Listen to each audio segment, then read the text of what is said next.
Friend, NCERT class में आप सबका स्वागत है। आज हम बात करने वाले हैं क्लास 6 एनसीईआरटी, जिसमें हम कवर करेंगे सब्जेक्ट ज्योग्राफी को, और ज्योग्राफी में भी बात करेंगे चैप्टर नंबर 6। ये जनरली आप देखेंगे तो शॉर्ट नोट्स टाइप का है। आप इसको पढ़ के भी पूरी एनसीईआरटी क्लास को पढ़ सकते हैं। इस चैप्टर को आप कवर कर सकते हैं, ठीक है। अगर आपको वीडियो अच्छी लगे तो लाइक और सब्सक्राइब ज़रूर करें और शेयर भी करें। तो आइए अपने बढ़ते हैं चैप्टर की ओर। तो चैप्टर कौन सी है?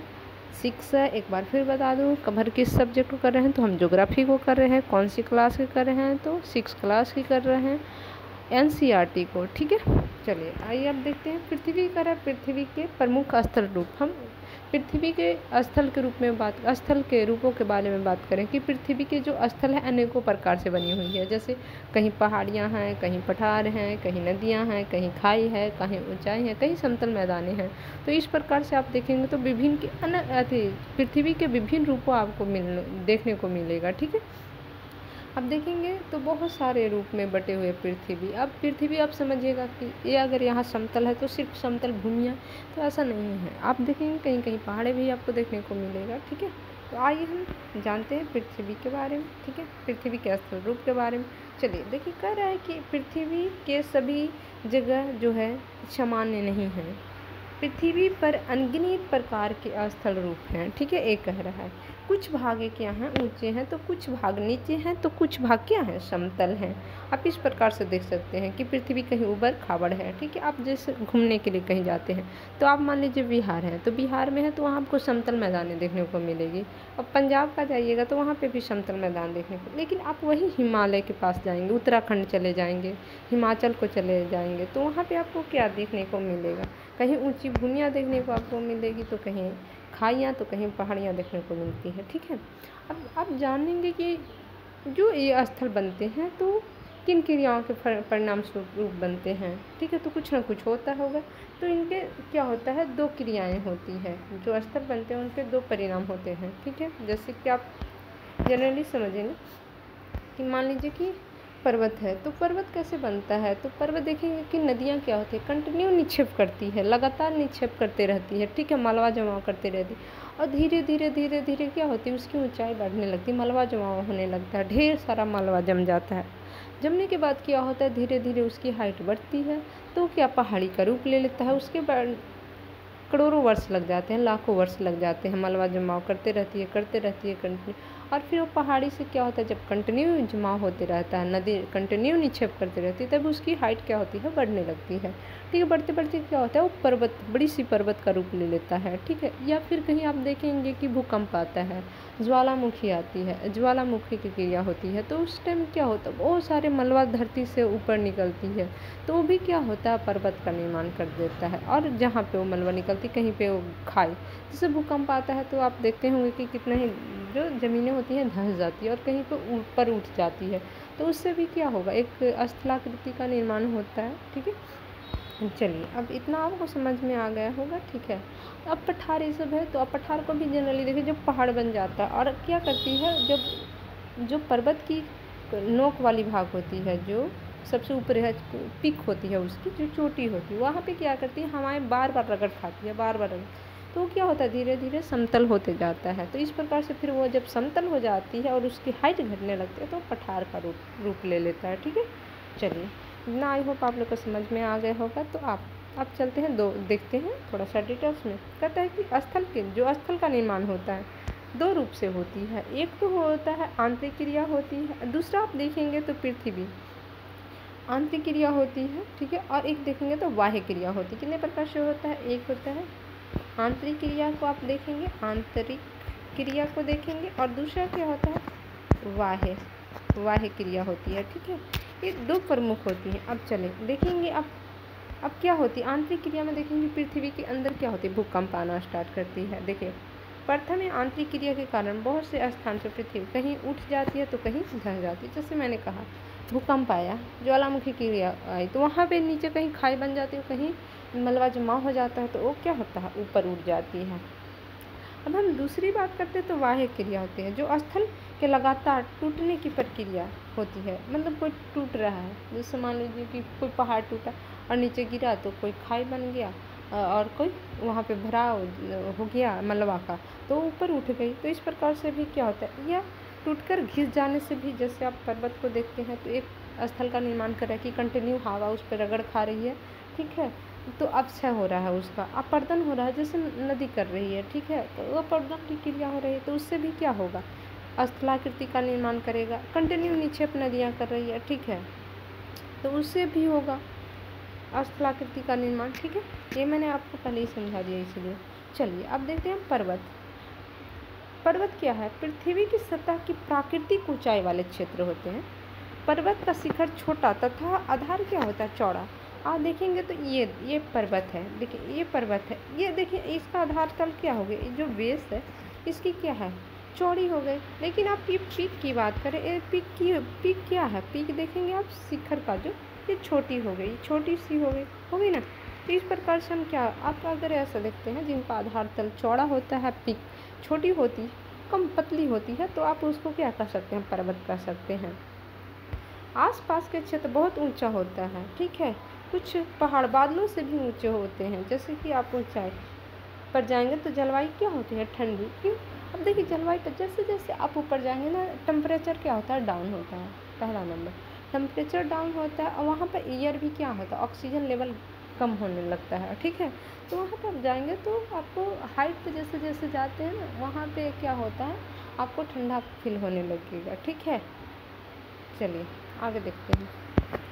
अब दूसरा है हिमालय। कुछ पर्वत पर हमेशा क्या होता है, बर्फ़ जमी होती है। रीजन, क्योंकि वहाँ सन की लाइट नहीं पहुँच पाती है, ठीक है, और बहुत हाइट पे होता है, तो टेम्परेचर बहुत डाउन हो जाता है, ठीक है।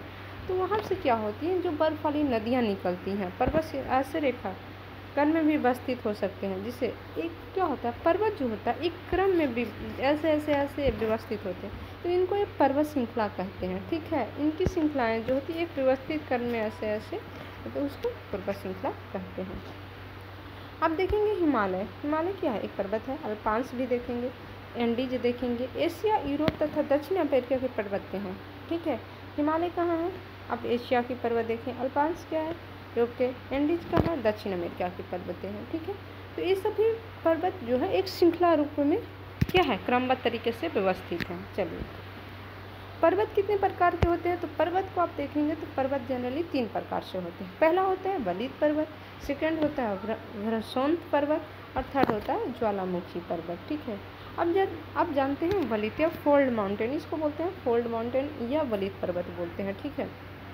अब चलिए देखिए, यहाँ पे बात करते हैं हिमालय। हिमालय और अल्पांस जो यूरोप में है, ये क्या है, थोड़ी उबड़ी खाबड़ी है, टूटी फूटी आप देखेंगे, और शंक्वाकार आकृति का है। भारत में अरवली विश्व की सबसे पुरानी वलित पर्वत है, मतलब फोल्ड माउंटेन है, सबसे जो पुरानी, सबसे पुरानी है वो कौन सी है, आप देखेंगे अरवली। अब अरवली उतनी हाइट इसकी रही है क्योंकि ये क्या हो रहा है, लगातार इसकी क्षय हो रही है, टूट फूट रहा है, हवा क्या कर रही है, कंटिन्यू उस पर जा रही है और घर्षण कर रही है, जिसके कारण उसकी जो ऊपर की भागें हो रही है उसकी हाइट धीरे धीरे कम हो रही है। अब सेकेंड आप देखें भ्रंशोत्थ पर्वत, ये जब बहुत बड़ा भाग टूट जाता है तथा ऊर्ध्वाधर रूप से विस्थापित हो जाता है, ठीक है, तब क्या होता है, भ्रंशोत्थ पर्वत का निर्माण होता है। यूरोप में आप देखेंगे राइन घाटी तथा वासजेस पर्वत, आप इस पर्वत तंत्र का उदाहरण दे सकते हैं। जैसे कोई पर्वत का बहुत बड़ी भाग क्या होती है, टूट के गिर जाती है, ठीक है, और एक घाटी का निर्माण कर देता है, ठीक है, तो उसको हम भ्रंशोत्थ पर्वत, जैसे आप देखते हैं नर्मदा को देख सकते हैं आप, और नर्मदा और ताप्ती को, ये दोनों क्या है, भ्रंशोत्थ पर्वत हैं, ठीक है।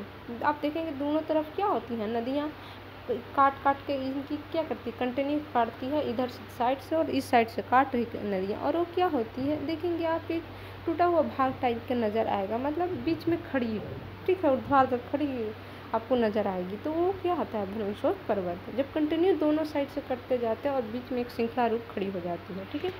अगला है ज्वालामुखी। तो आप ज्वालामुखी से जो बनने वाली पर्वतें होती हैं उसको हम क्या बोलते हैं, ज्वालामुखी पर्वत कहते हैं। जैसे अफ्रीका के आप देख सकते हैं माउंट किलिमंजारो तथा जापान का फुजियामा, इस तरह का जो कंटिन्यू बन रहे हैं, अभी भी ज्वालामुखी की क्रिया होती है तो पर्वत का निर्माण हो जाता है, ठीक है।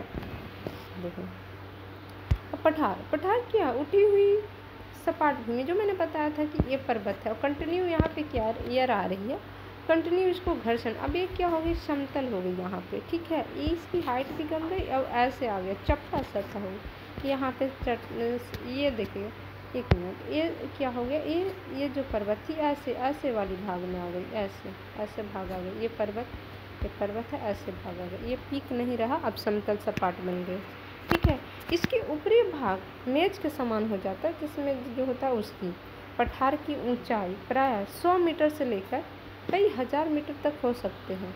पठार नए या पुराने भी हो सकते हैं। भारत में दक्कन का पठार, केन्या में तंजानिया का, और पूर्व अफ्रीका में जो आप देखेंगे तो युगांडा का पठार है। दक्कन का पठार आप देख सकते हैं कि वो क्या हो गई, समतल हो गई, ठीक है। चलिए आगे देखते हैं। पैरा विश्व का सबसे ऊंचा पठार, जिसका अगर समुद्र तल से हाइट देखा जाए तो 4000 से लेकर 6000 मीटर तक है। आप मान लीजिए इससे ज़्यादा 6000 से ज़्यादा के नहीं है, क्योंकि विश्व का सबसे ऊंचा पठार हो गया, तो इसकी हाइट अब इससे ज़्यादा नहीं हो सकती है किसी और का, ठीक है। तो जितने भी हैं 6000 से नीचे हैं, 4000 से नीचे हैं। अफ्रीका का पठार सोना एवं हीरे के खान के लिए क्या है, प्रसिद्ध है। पठारों में क्या मिलते हैं, खनिज भी मिलते हैं, ठीक है, क्योंकि वहाँ पे मलबे होते हैं, अवशेष होते हैं, तो वो क्या होते हैं, वहाँ पे खनिज भंडार भी पाए जाते हैं, ठीक है। चलिए, भारत में छोटा नागपुर के पठार लोहे के लिए खान, कोयले के खान तथा मैग्नीज के बहुत बड़े भंडार पाए जाते हैं, ठीक है। ये क्या खनिजीय रूप से भी पठार के यहाँ बहुत ही महत्वपूर्ण होते हैं। प्रशांत महासागर में स्थित मोनिका पर्वत हवाई द्वीप सागर के सतह के नीचे क्या है, 10,250 मीटर और ऋण शिखर से भी अधिक है। ये क्या है, जो प्रशांत महासागर में स्थित मोनिका पर्वत है, मोनिका पर्वत हवाई द्वीप पे, वो सागर सतह से कितना नीचे है, तो 10,250 मीटर नीचे, ठीक है। मरियाना घर से थोड़ा कम है इसकी, ठीक है, लेकिन इतना नीचे स्थित है, जो कि हिमालय से भी ऊंची है। अब चौथा देखते हैं हम, समुद्र तल से मैदान, समतल भूमि के बहुत बड़े भाग होते हैं। देखिए ये जैसे नदी आ रही है, अब यहाँ पे आप निक्षेप करिए और धीरे धीरे निक्षेप करें, यहाँ पे क्या है, मिट्टी बन रही है, ठीक है। तो ये क्या है, यहाँ पे मैदान का निर्माण होता है। तो नदियाँ क्या करती है, मैदान की निर्माण करती है। बहुत बड़े भाग पे क्या होता है, विस्तृत होता है, 200 मीटर से अधिक ऊँचे नहीं हो सकते। इनकी हाइट क्या होगी, बहुत कम होती है, समतल सतह है, ठीक है। अधिकांश मैदान नदियाँ तथा उनकी सहायक नदियों के किनारे पे स्थित होते हैं, ठीक है। एशिया में स्थित भारत में गंगा के मैदान प्रमुख है, जो मनुष्य के रहने के लिए, खेती के लिए क्या है, उपयोगी होती है। अगर नदियाँ निक्षेप नहीं करती, मैदान का निर्माण नहीं करती, तो क्या होता है, मानव जीवन संभव नहीं होता। आई होप आप लोग को अच्छा लगा हो तो वीडियो लाइक और सब्सक्राइब जरूर करें और हमें सपोर्ट करें। Thank you.